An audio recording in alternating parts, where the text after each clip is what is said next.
예, 국민의힘 4.7 서울시장 보궐선거 본경선 토론회 서울을 바꾸는 힘 마수토론 2부를 시작하겠습니다. 1부에선 여러분도 보셨듯이 기호 1번 오신환 후보, 기호 3번 나경원 후보가 토론을 했죠.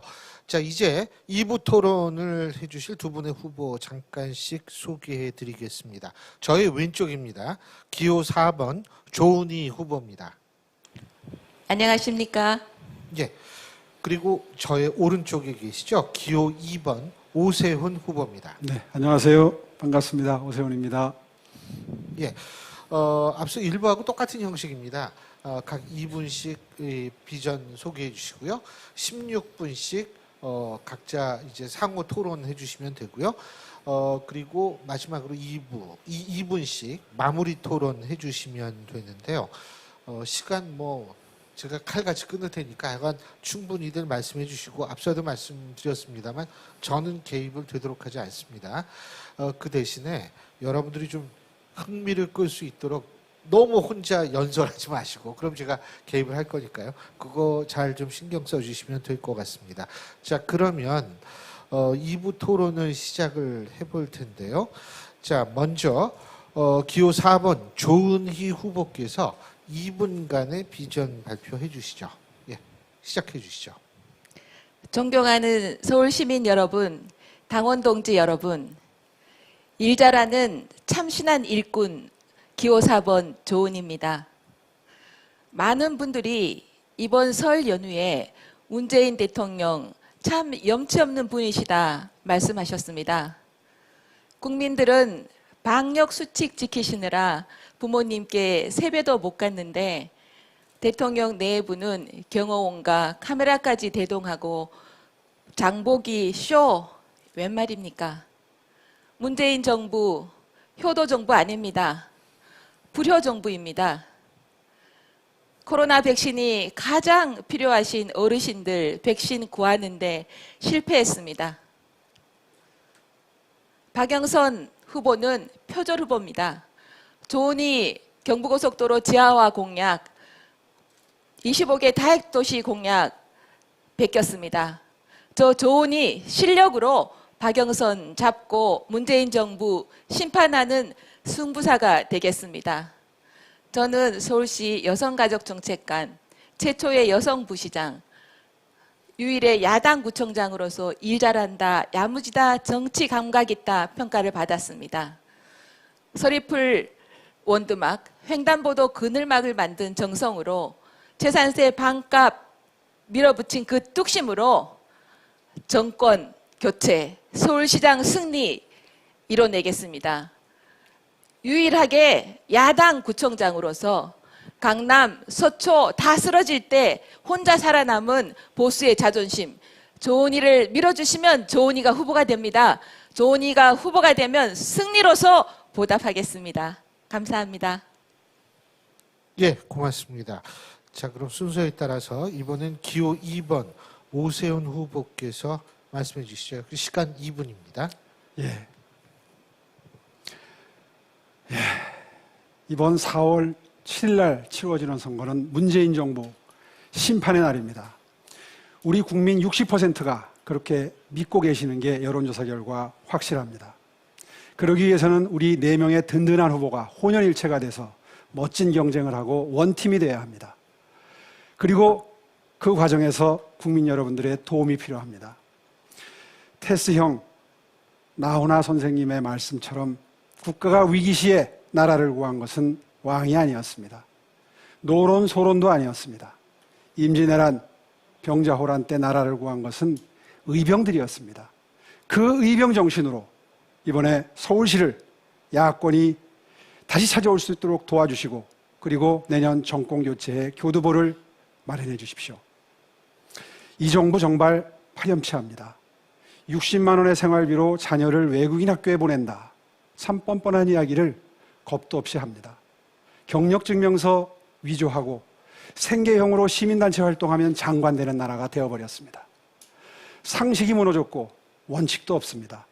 참으로 후화무치한 문재인 정부, 이제 심판의 날이 50일 앞으로 다가왔습니다. 조오세훈은 경험입니다. 심폐소생술에 투입되는 긴급 지원군처럼 교체투수처럼 선거 다음 날부터 열심히 뛰어서 바로잡겠습니다. 전임 시장의 잘못으로 부동산 가격은 폭등했고 강남북 격차는 더 벌어졌습니다. 시민들의 생활은 피폐해졌습니다. 바로잡겠습니다. 다시 뛰는 서울시 만들어서 그 유능함으로 정권 교체에 신뢰감을 드리고 반드시 정권 찾아오는 선발투수가 되겠습니다. 도와주십시오. 예, 고맙습니다. 자, 그러면 이제 1대1 맞수 토론이 시작할 텐데요. 일부 안 보신 분들을 위해서 간단하게 말씀드리자면 주제는 서울 현안이고요. 발언 총량제입니다. 16분씩 각자 쓰실 수 있는 거고요. 자, 그러면 어느 분이 먼저 말씀을 시작하겠습니까? 예, 먼저 시작하시죠. 네, 오세훈 후보님, 방금 모두 발언에서도 박원순 전 시장, 민주당 정부의 부동산 정책의 무능함에 대해서 말씀해 주셨습니다. 오 후보님의 주택 공급 대책 좀 설명해 주시겠습니까? 예. 그동안 다른 후보들은 물량 위주로 공약을 많이 했습니다. 안철수 후보 같은 경우에는 74만 6천 가구를 공약을 했고요.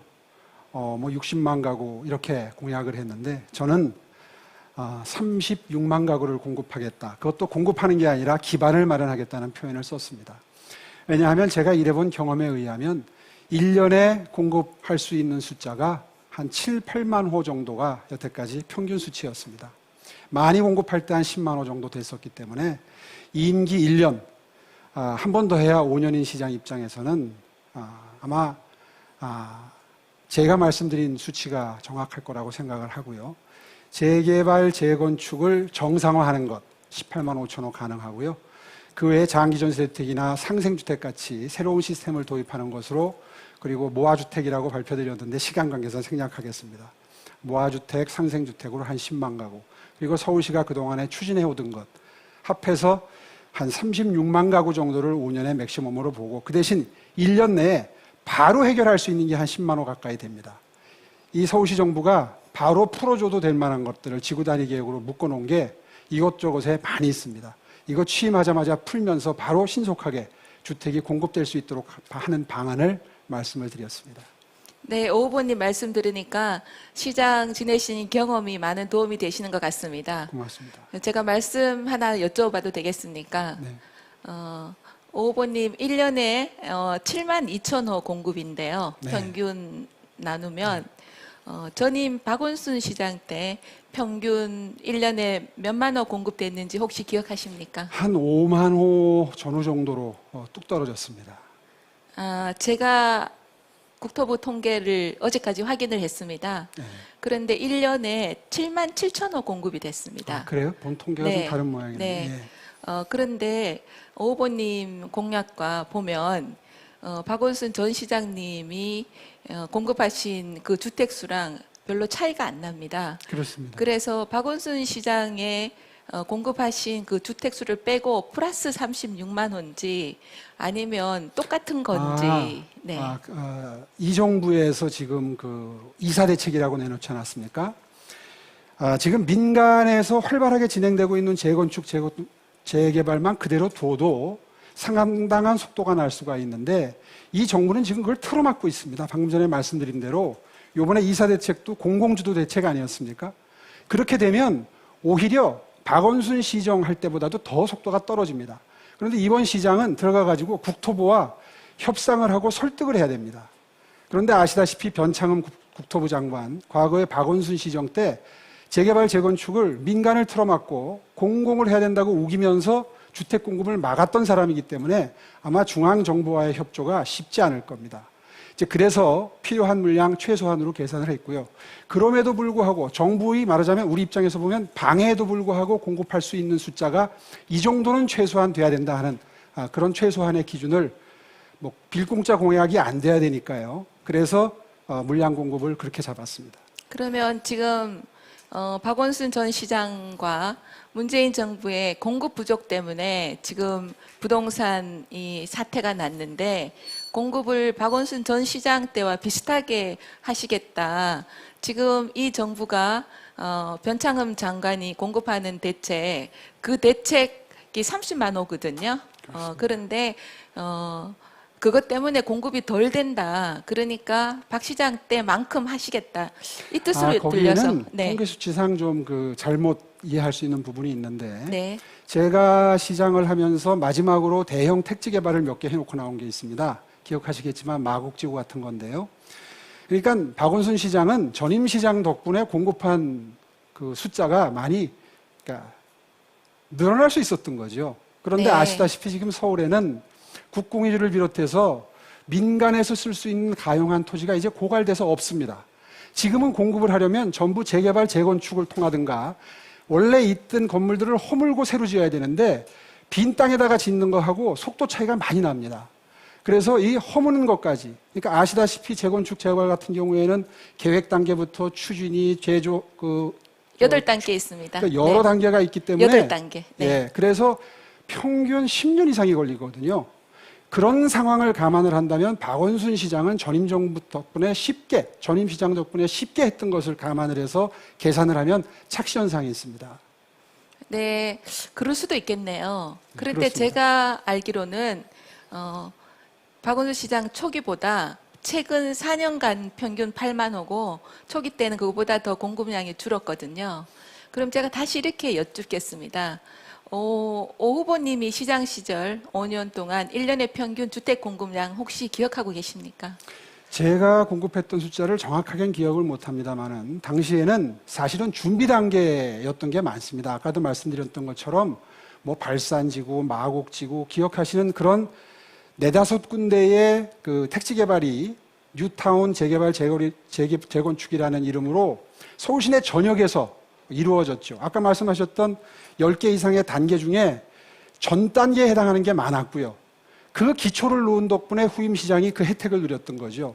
그러니까 그렇게 말씀을 하시니까 이제 이해가 갑니다. 아, 이게 왜 전반기에 후반기에 숫자 차이가 나는지 이해가 가는데요. 사실은 그것을 그런 식으로 연 단위로 통계를 내면 그런 착시 현상에서 벗어날 수가 없다. 네. 왜냐하면 나중에 그 국감할 때인가요? 그 민주당의 정동영 후보가 박원순 시장님, 오세훈 시장 때 훨씬 더 주택이 많이 공급이 됐고 특히 어려운 분들을 위한 임대주택이 더 많이 공급됐습니다. 이렇게 질타하던 모습을 아마 기억나실 것이고 보도됐던 게 기억이 나실 겁니다. 네. 그러니까 박원순 시장 때 주택이 7만 7천 호 연간 공급된 것은 오 후보님 시장 시절에 기반을 많이 깎았기 때문에 그렇습니다. 그런데 오 후보님 이제 주택 공급은 제가 통계를 보니까 1년에 5만 4천 호 공급을 하셨습니다. 그러면 전임 이명박 시장이 공급량을 줄였기 때문에 그 피해를 보셨다는 말씀이시죠? 그건 아니죠. 왜냐하면 네. 기억하시다시피 그때 가재울 뉴타운이나 장위 뉴타운이나 저기 은평 뉴타운 같이 뉴타운, 네. 이렇게 진행되고 있던 사업이 있었고 전임 시장님 때 시작된 택지개발 사업이 있었습니다. 근데 그런 것들이 또 이어지고 있었기 때문에 그거를 잘라서 어느 시장이 얼마나 공급했다 이렇게 통계를 내서 그걸로 당신은 조금 했다 많이 했다 이렇게 얘기하는 것은 오해의 소지가 있습니다. 네, 제가 말씀드리는 거는 이제 오 후보님의 주택 공급 양이 조금 더 많았으면 좋겠다 이런 바람으로 말씀드린 거로 이해해 주시기 바랍니다. 그리고 또 하나 더 기왕 비슷한 거니까요. 7층 2종 일반 주거 지역의 7층 규제를 해제하시겠다고 말씀하셨습니다. 몇 층으로 용적률은 어떻게 해제하시겠습니까? 예. 이게 네. 이제 일반 시민 여러분들은 그게 숫자가 머릿속에 들어와 있지 않으시기 때문에 약간의 설명이 필요한데요. 서울에는 전용 주거지가 있고 일반 주거지역이 있고 그런데 일반 주거지역도 1종, 2종, 3종이 있지 않습니까? 그냥 2종만 주로 말씀하셨으니까 그러니까 2종만 해주시면 될 것 같습니다. 설명을 이렇게 드릴게요. 네. 지금 이제 다음 주에 발표할 공약인데 서울시의 용적률 체계를 다 바꾸는 구상을 하고 있습니다. 2종 일반 주거지역은 원래 250%인데 이제 200%를 지금 서울시가 낮춰놨죠. 그렇죠. 그거를 네. 50%를 더해드리면 7층 이상으로 올리게 되면 뭐 10층으로도 올릴 수 있고 15층으로도 올릴 수 있겠죠. 근데 그게 중요한 게 아니라 서울 시내 전역에 분포한 1, 2, 3종 일반 주거지역의 용적률을 전부 300%로 올리는 안을 지금 구상 중에 있습니다. 왜냐하면 원래 8, 90년대에는 400%까지 줬던 거예요. 그거를 지금 서울시가 자꾸 300%, 250% 이렇게 낮춘 겁니다. 그렇게 하다 보니까 서울시에 신축 주택이 들어설 수가 없는 거예요. 왜냐하면 경제성이 없으니까 건물주, 토지주들이 시작을 안 하는 겁니다. 그래서 인센티브를 활용하기 위해서 지금 바꿀 계획인데요. 이제 그렇게 되면 상당히 많은 지금 허물고 새로 짓고 싶어도 사업성이 없어 못하는 분들이 많이 사업에 달려들게 되고, 그렇게 되면 건축 경기도 살아나고 일자리도 생기고 신규 주택도 공급이 된다. 이런 구상입니다. 네, 저는 전체적으로는 동의합니다. 그런데 좀 거꾸로 돌아가면 이노근 노원구청장 기억하십니까? 그분이 오 후보님이 시장 시절이실 때 똑같이 2종 7층 규제, 용적률 규제 좀 해제해달라 건의했는데 그때는 안 들으셨잖아요. 그렇습니다. 네, 그때는 주택 공급도 1년에 5만 4천 원인데 안 듣고 지금은 그래도 8만 원 정도 되는데 지금은 또 과감하게 하시니 좀 어떤 입장이 바뀌셨는지 또 제가 또 하나 또 더 말씀드리면 구로하고 금천은 이게 평평한 거의 저는 지평야라고 하는데요. 거기는 용적률을 준주거처럼 400%든 이렇게 해서 마용성처럼 뭐 54층까지 이렇게 할 수는 없는지 그 두 가지 의견 여쭙니다. 예, 당시하고 지금하고 많이 다르지요. 그때는 리먼 브로더스 경제 위기가 터져서 사실은 집값이 굉장히 안정될 수 있는 바탕이 있었고요. 경제 상황이.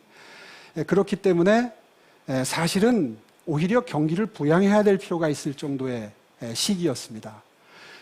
사실 그때는 아까 말씀드린 대로 용적률을 완전히 바꾸어서 건축 경기를 다시 살려야 된다는 어떤 인센티브로 활용할 필요가 없었던 시점이기 때문에 사실 그런 고민을 덜 할 수 있었죠. 그런데 지금은 어떻게든 빠른 속도로 건물주, 토지주들이 집을 허물고 새로 짓는 시도를 하도록 유도하는 정책 수단을 구사해야 될 시점이기 때문에 사실은 지금이 그동안 지나치게 억제해놨던 용적률 규제를 풀 수 있는 적기다. 더군다나 경제 상태도 안 좋습니다.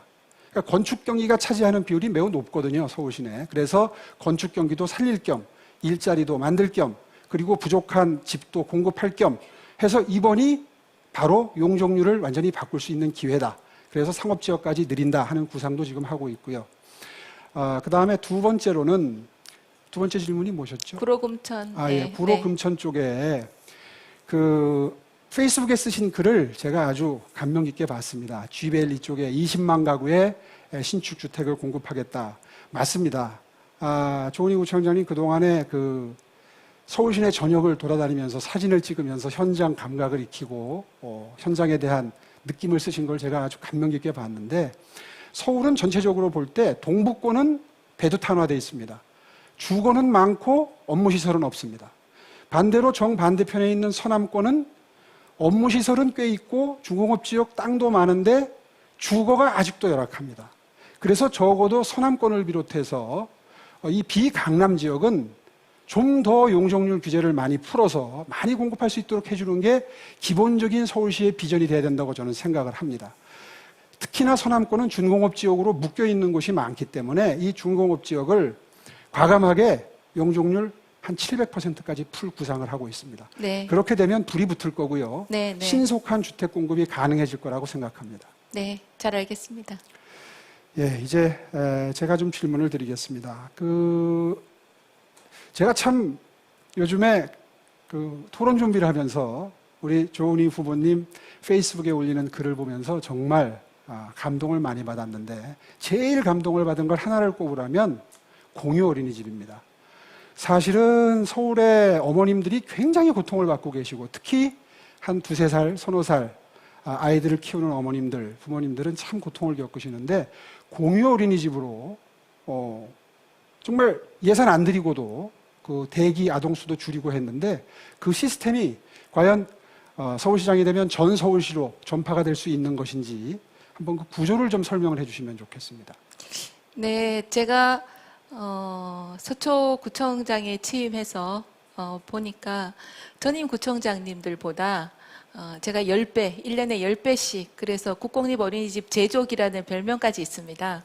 네. 그래서 그러면 어느 정도 국공립 대기가 해소될 줄 알았는데 대기는 어머님들이 저 만나면 구청장님 고맙긴 한데 좀 더 해주세요. 그래서 제가 좀 연구를 해봤더니 한 지역에 어떤 지역은 3세아 반이 굉장히 대기줄이 길고 뭐 4세나 2세는 비어 있는 거예요. 네. 그리고 어떤 다른 지역엔 0세아 대기는 그냥 2, 3년이 있어야 되는데 3세아 반이 주는 거예요. 그러니까 어린이집마다 수급 불균형이 있는 거죠. 네. 그래서 5개, 7개 어린이집을 벨트로 묶었습니다. 공유하는 거죠.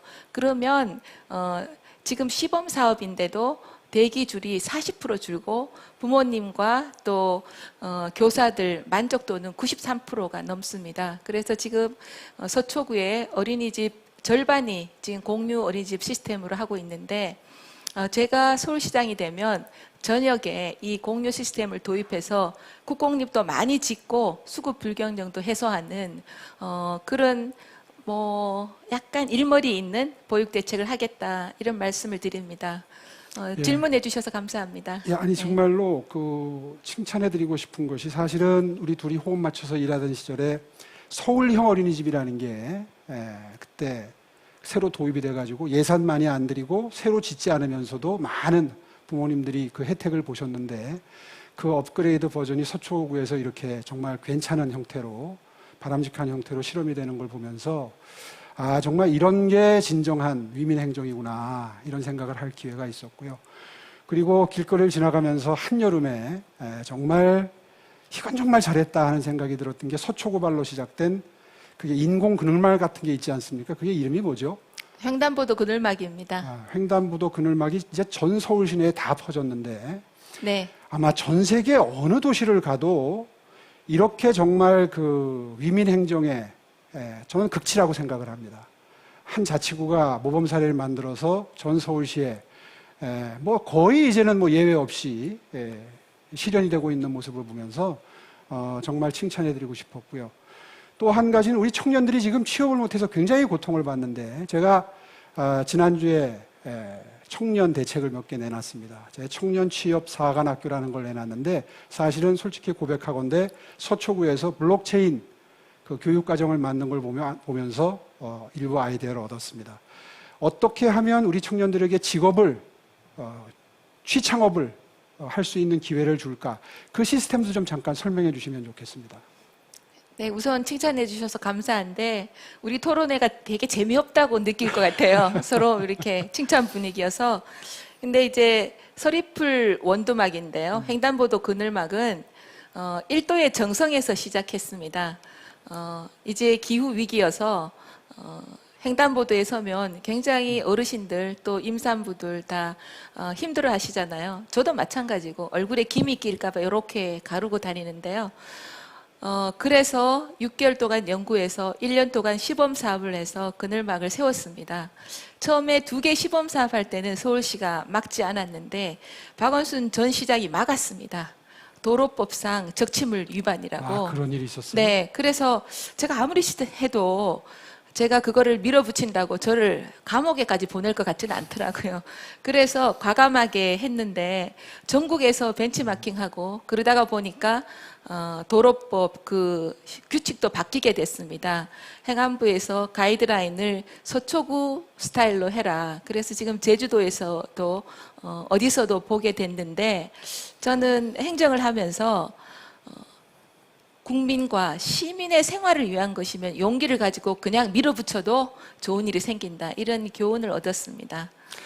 네, 그리고 제가 또 하나 여쭤보고 싶었던 게 사실 다핵도시라고 하는 25개 다핵도시라고 하는 아이디어를 내셨는데 지난번에 페이스북을 보다 보니까 민주당의 박영선 후보가 21개 다핵도시 공약을 낸 걸 보고 아 이거 표절 아니냐 이런 말씀을 하셨는데 두 분이 생각하는 다핵도시가 개념이 거의 비슷한가요? 저는 박영선 후보가 출마 기자회견 때 21개 다핵도시로 한다 그래서 저 깜짝 놀랐습니다. 사실 제 귀를 의심했어요. 제가 작년에 국회 포럼에서 또 제 책에서 서울시는 25개 다액도시로 따로 또 같이 가야 된다. 서울시장이 갖고 있는 권한과 예산을 상당 부분 자치단체로 이양해서 자치단체별로 상황이 좀 많이 다릅니다. 송파는 인구가 67만, 그게 전주와 비슷하거든요. 어떤 구는 학교가 필요하고 어떤 구는 어린이집이 필요하고 어떤 구는 주택이 필요하고 어떤 구는 공원이 필요합니다. 그래서 권한을 예산과 대폭 이양해서 따로 똑같이 유기적으로 25+1 서울이 세계적인 메가시티다 그랬는데 거기에 25를 21로 숫자 4개를 줄였어요. 그러면 행정은 어떻게 되냐, 기초단체장의 이방권은 어떻게 되는지 제가 참 행정을 모르신다. 베껴도 좀 제대로 베꼈으면 좋겠다. 오죽하면 우상호 민주당 예비후보가 박영선 후보께 누님 서대문구는 없어지는 거예요? 있는 거예요? 이렇게 물어봤다는 얘기를 들었는데요. 저는 25개 다액도시로 그렇게 기초단체장한테 권한과 예산을 좀 이양을 하고 서울을 5개 혁신 클러스터로 해서 그 5개 혁신 클러스터 내에서 직장과 집이 좀 가까이 있어서 출퇴근 시간을 좀 줄여줬으면 좋겠다. 전체적으로 제 개념인데 그것을 엉뚱하게 이렇게 21세기니까 21, 저도 그 얘기 듣고 2021년에 깜짝 놀랐습니다. 선거가 있으니까 21. 네. 그래서 제가 조금 더 찾아보니까 박영준 부산시장 예비후보님이 15분 컴팩트 도시를 공약을 하셨더라고요. 네. 그러니까 조은희표 또 박형준표 이렇게 짜집기 한 거 아닌가. 박영선 장관은 중소기업 벤처부 장관 출신인데 기업의 신기술을 보호해야 될 수장이었지 않습니까?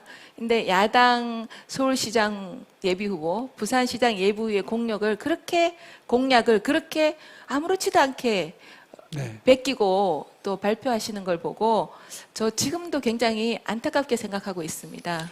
그렇습니다. 21개 다액도시를 들으면서 거기다가 뭐 각 그 중심부마다 무슨 수직공원.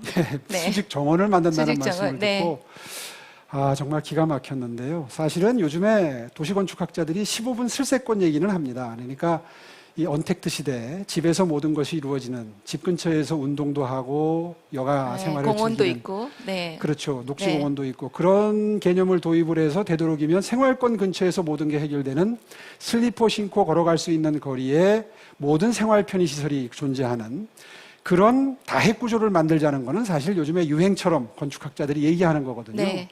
근데 이거를 지나치게 보편화해서 21개 다액도시라고 얘기하는 걸 보면서 사실은 좀 안타까웠고요. 거기에 더해서 제가 지금 좀 질문을 드리고 싶은 게 경부고속도로 지하화가 사실은 이게 현안입니다. 사실은 저도 그 공약을 했는데 경부고속도로 지하화할 때 들어가는 예산 마련은 어떻게 되는지 그리고 그것이 가져오는 경제 효과가 어느 정도인지 궁금합니다. 경부고속도로 지하화는 제가 7년 전부터 학자들과 전문가들과 연구하면서 또 해외에도 갔다 오면서 했는데 지금 그게 참 똑똑한 사업이 됐습니다. 교통 문제 해결하고 환경 문제 해결하고 또 주택 문제 일부 해결을 하면서 예산 재달 지원도 가능한데 우선은 공사비가 3조 5천억이 듭니다. 그런데 교통섬 3만 6천 평을 매각해도 그 공사비는 나옵니다. 추가로 이 10차선인데 10차선 바깥에 한 60m 시설 녹지가 있습니다. 네. 여기가 한 9만 평이 되는데 이걸 2, 3만 평만 매각을 해도 거기에 통일로 교통지역 이제 구파발에서 은평 가지올 뉴타운, 은평 뉴타운 잘 아시잖아요. 네.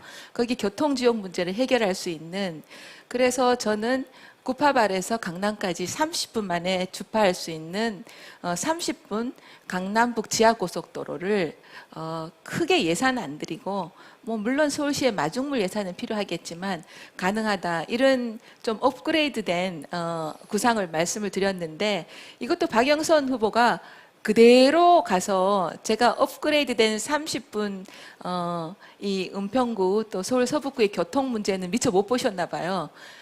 그냥 도로를 지하화한다는 것은 누구나 얘기할 수 있는데 그 입체화해서 어떻게 활용하는 방법까지 똑같아서 제가 그것도 굉장히 놀랐습니다.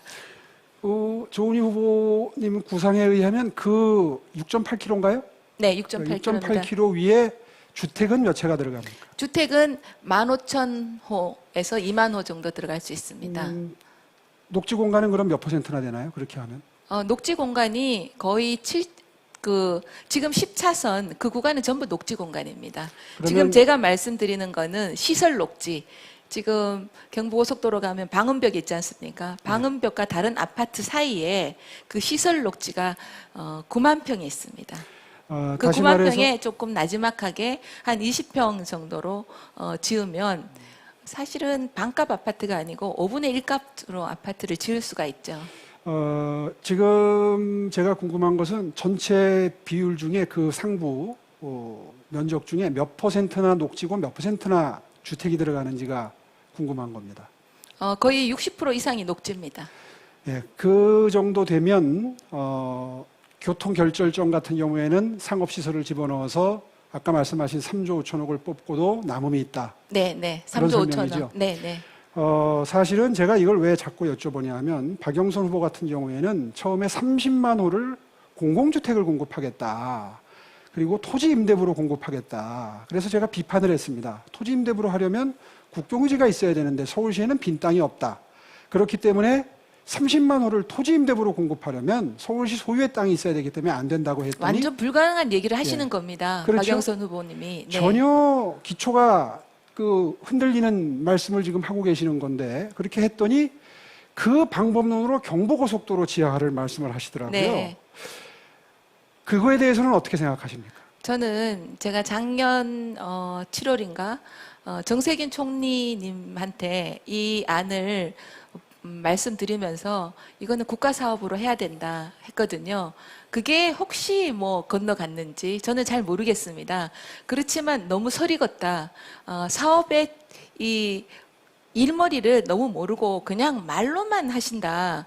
그래서 그동안 장관 하셨는데 이렇게 행정을 모르시나 이런 안타까움을 갖고 있습니다. 어쨌든 30만 호의 그 토지 임대부 주택을 공급하려면 적어도 면적으로 보면 송파구 면적 정도의 땅이 빈 땅이 필요합니다. 그런데 송파구에 지금 인구가 그 67만인가요? 그 정도 네, 되는데 네. 그 정도 인구가 사는 면적이 필요하다면 경부고속도로를 지하화해서 그 면적 전체를 다 활용해도 안 됩니다. 30만 가구는 절대 안 됩니다. 절대 안 되는 수치다. 안 되는 말씀을 책임없이 하시는 거죠.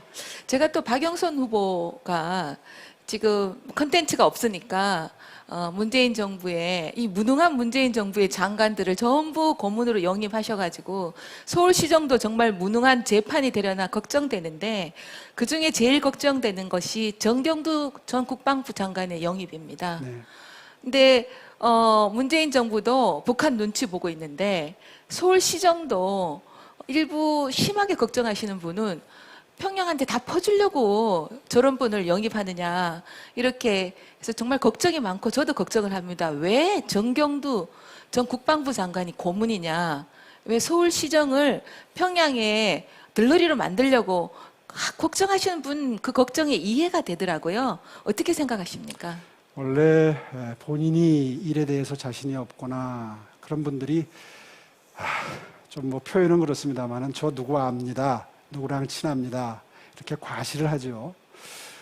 캠프는 서울시장이 되기 위한 캠프고요.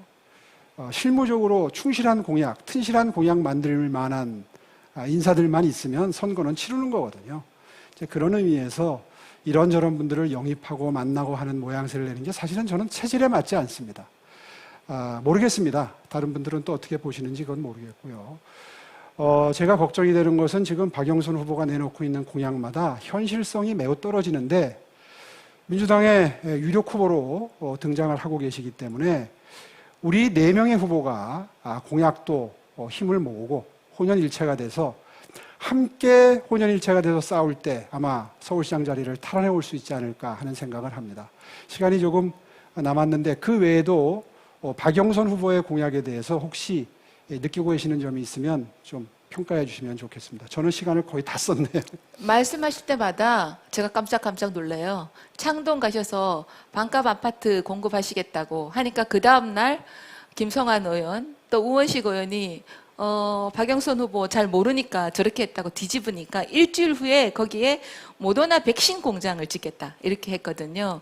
근데 관권 선거이기도 하고 왜 거기다 비싼 땅값에 모더나 백신 공장을 짓습니까? 석박사만 와서 일자리도 창출도 안 되는데 수직 정원? 그것도 SF 만화 같아요. 그렇다는 말씀을 드리고 저는 이제 러시아 백신 지금 이 정부가 아스트라제네카가 65세 이상 어르신들한테 백신을 못 드립니다. 그래서 가을 돼도 어르신이 백신 주사를 받을지 못 받을지 모르는데 대통령은 모더나 CEO와 통화할 때는 TV에 나오시고 백신이 공급이 안 될 때는 숨으셨어요. 그런데 지금 정은경 청장이 러시아 백신 얘기를 하거든요. 네. 이 부분에 대해서 어떻게 생각하십니까? 준비가 안 됐기 때문에 회피하는 그런 입장이라고 생각을 합니다. 사실 작년 하반기부터 열심히 백신 준비를 해왔다면 지금 국민들이 이렇게 불안하지 않죠. 11월 달에 집단 방역, 전 이 상태라면 불가능하다고 생각합니다. 불가능합니다. 예, 네. 오늘 또 뉴스가 나와서 아스트라제네카 65세 이상 어르신들께 못 넣는다고 하는데 사실은 일본 같은 경우에는 화이자를 7천만 명 이상 확보를 했기 때문에 사실 올해 내로 집단 방역이 가능하죠. 일본하고 비교하면 참 굉장히 처참한 상황입니다. 예, 시간이 다 됐습니다. 자, 주원희 후보님 1분 30초 동안 전 마저 쓰시죠. 세계에 1억 7천만 명 되시는 분들이 지금 백신을 맞고 있습니다. 우리 대한민국은 백신 없습니다. 백신 없는 겨울, 백신 없는 봄, 백신 없는 여름을 맞고 있습니다. 그런데 K-방역 자랑하고 선거 때마다 돈을 뿌립니다. 국민이 어떻게 신뢰할 수 있겠습니까? 저는 이 부분이 정말 대통령이나 서울시장은 국민의 서울시장의 생명, 재산, 안전을 지키는 게 의무라고 생각합니다. 이것이 도저히 안 됐다 생각하니까 정말 답답하고요. 서초구는 오늘 발표가 났는데 문재인 정부에서 서초구 1등 안 주고 싶어도 서초구 방역 시스템 1등이라고 대상을 받았습니다. 제가 서울시장이 되면 서울 시민들의 이 생명과 재산 안전은 야물딱지게 지키도록 하겠습니다. 예, 말씀 끝나신 거죠? 30초 정도가 네. 남았는데 어쨌든 두 분 오늘 아주 형식도 그렇고 내용도 그렇고 참 알차게 잘 들었습니다. 자, 그러면 오늘 마무리하기 전에 마지막으로 마무리 발언 네. 2분씩 하셔야죠. 자, 그러면 정해진 순서에 의해서 먼저 기호 2번 오세훈 후보부터 말씀해 주시죠. 2분입니다. 예. 존경하는 서울 시민 여러분, 당원 동지 여러분, 오늘 흥미진진하게 그리고 재미있게 보셨습니까? 정말 4명의 후보 누가 나와도 민주당 시장보단 낫겠다 하는 생각을 하시면서 지켜보셨을 거리라고 생각합니다. 우리 4명 원팀입니다. 힘 합치겠습니다. 멋진 경쟁, 치열한 경쟁하면서도 또 칭찬할 건 칭찬하고 그렇게 해서 반드시 서울시정 찾아오겠습니다. 저 오세훈 많이 부족합니다. 실수도 많았고 그리고 심려도 끼쳐드렸습니다. 이번 출마 과정에서 고민하면서 그리고 공약을 다듬으면서 이 피폐해진 서울시정을 보면서 정체된 서울을 보면서 정말 피눈물을 흘렸습니다. 정말 반성 많이 했습니다. 이 모든 게 제 책임이라는 자책감으로 밤잠을 이룰 수 없었습니다. 여러분, 제 마음의 빚을 갚을 기회를 주십시오. 정말 열심히 해서 지난 10년 동안 정체된 서울시 다시 뛰도록 만들겠습니다. 서울시가 다시 뛰어야 대한민국도 다시 뛸 수 있습니다. 전 세계에서 기업이 몰려오고 투자금이 몰려오는 그런 가슴 뛰는 서울시를 만들어야 좌절감에 빠져있는 우리 청년들에게 일자리를 만들어줄 수 있습니다.